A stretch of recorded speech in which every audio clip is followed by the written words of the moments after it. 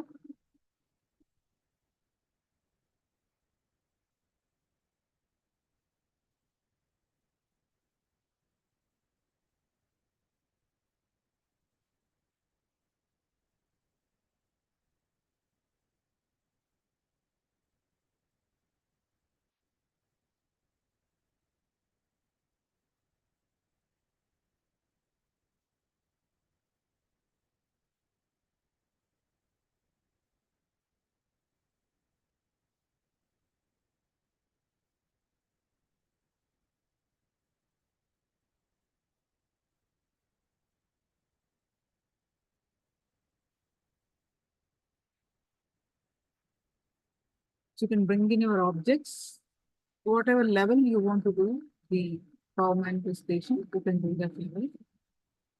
I mean to say, you can put it in the hand or you can put it in the silicon. You can do with multiple objects or you can do with one object. So let us do with the consciousness over method, power manifestation quickly.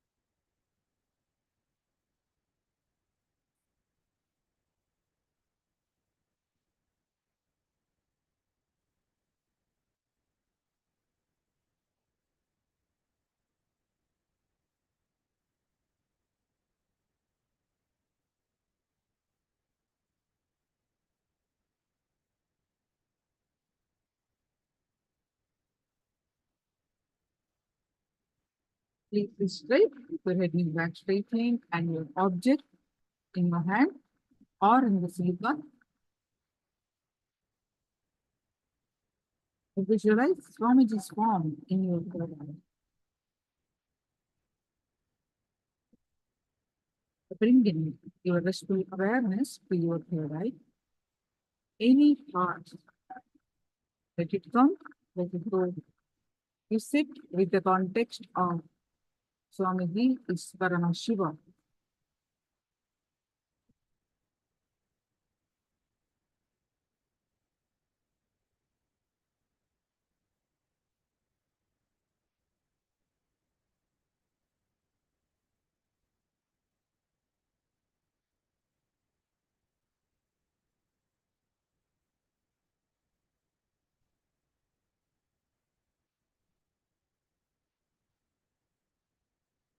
Intensely chant the Mahavakya and experience this phase of oneness.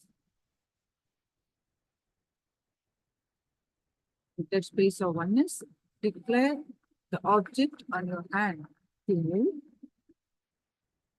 to rotate, to command the direction, whatever direction it has to fall. So let us start the power manifestation.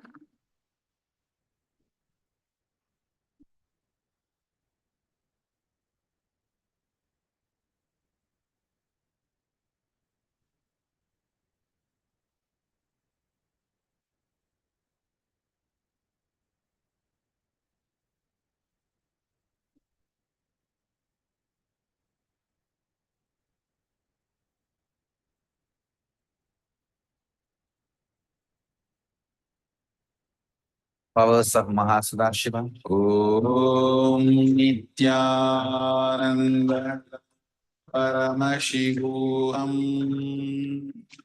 Om Nithyananda Paramashivoham.